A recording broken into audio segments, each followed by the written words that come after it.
السلام علیکم. تاسو به تر اوسه پورې سمارټ فون هم لیدلی، تاسو به سمارټ واچ هم لیدلی، خو تاسو به تر اوسه پورې زیاتره کسانو به سمارټ رنګ نه لیدلی، یعنی موبایل غړی. دا به تاسو تر اوسه پورې نه لیدلی.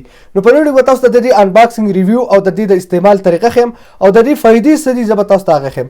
فایدې د دې دا دي چې مثال په طور باندې تاسو غواړئ چې خپل وائی فای پاسورډ په دې کې سیو کړئ او بیا تاسو غواړئ چې یو کس تاسو ته پاسورډ غواړي، تاسو صرف دا رنګ د هغه موبایل سره ولګوئ، دا په موبایل کې به اتوماتیک د وائی فای پاسورډ لګي. دغه شان تاسو د فیسبوک، د انسټاګرام وغیرہ جیمیل پاسورډ یا یوزر نیم پاسورډ په دې کې تاسو سیو کولی شئ او په کوم ځای کې تاسو وغواړئ بس دا رنګ تاسو داسې ولګوئ نو اتوماتیک چې دی نو هغې کې به هغه پاسورډ او جیمیل لګي او تاسو آی ډي لاګین کولی شئ.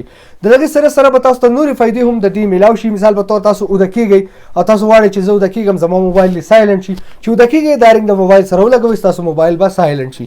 دغه شانې که برایټنس دی د دې سره په دې کې تاسو خپل ټول ډیټیل هم سیو کولی شئ. مثال په طور باندې تاسو په دې کې خپل موبایل نمبر، فیسبوک آی ډي لینک، واتساپ وغیرہ وغیرہ ټول څیزونه ایډ کړئ. بیا یو کس ماته تا ته وایي چې مثال په طور باندې خپل د فیسبوک آی ډي راکړه، نو بس دغه رنګ د هغه موبایل سره ولګوئ، بس اتوماتیک دا ټوله ډاټا د هغه موبایل ته لاړ شي او بس هغه به کتلی شي. نو د دې استعمال څنګه دی تاسو ته د دې طریقې ښیم او بله ټوله خوندوره طریقه خبره چې د دې د چارج کولو ضرورت نشته. نو استعمال طریقې څنګه ده نو راځئ ما سره تاسو ته ټوله طریقه ښیم.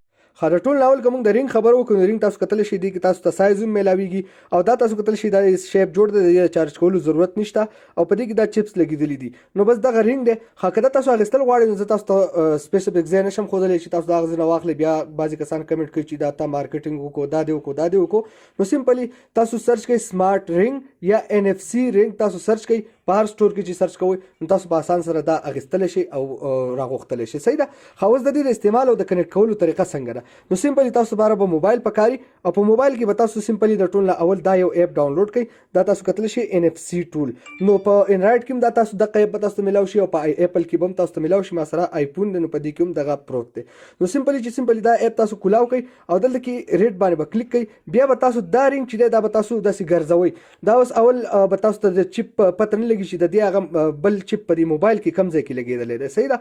نو ما ته اوس د دې پته ده که تاسو ته پته نه وي تاسو به ګرځوئ په قلاره نو بیا به تاسو دا کنیکټ شي. دا ته که دې ځای کې زما د دې په دې ځای کې لګېدلی نو ما څنګه چې دې سره دا کنیکټ کړو نو اتوماتیک چې نو د هغې ډاټا ریډ کړه او راواخېسته. صحیح ده. نو دا تاسو کتلی شئ چې دا کنیکټ شو.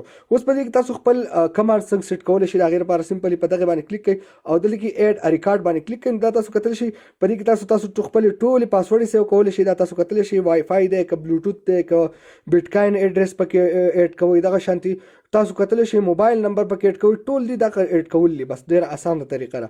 نو بس دغه چې ایډ کړئ په دې کې خو بیا دلته کې که تاسو راشئ دلته کې تاسو ته مور اپشن کې نور هم څیزونه درکوي.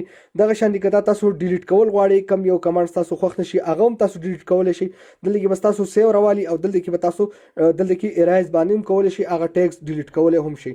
نو بیا سمپلي تاسو چې کوم کار کوئ نو بیا سمپلي دغه مثال په طور تاسو فیسبوک آی ډي راړوئ نو سمپلي دغه رنګ چې دی نو دا په دې آیفون کې ډایرکټ دلته کې دا دلته کې NFC نشته اپشن، خو په انډرایډ کې NFC اپشن یا هغه NFC اپشن چې تاسو آن کړئ او بیا سمپلی دغه رنګ چې دی دا تاسو دلته کې څنګه ولګوئ نو هغه ټوله ډاټا چې دی هغه اتوماتیکي پیک شي او دلته کې راشي. نو په دغه طریقې سره تاسو د دې استعمال کولی شئ. نو دا ویډیو ګورئ، خوښ شوی ویډیو لایک کړئ، چینل سبسکرایب کول مه هېروئ، ویډیو د خپل ملګرو سره شیر کړئ. تر بل ویډیو د خپل ځان ډېر زیات خیال ساتئ. د الله په امان.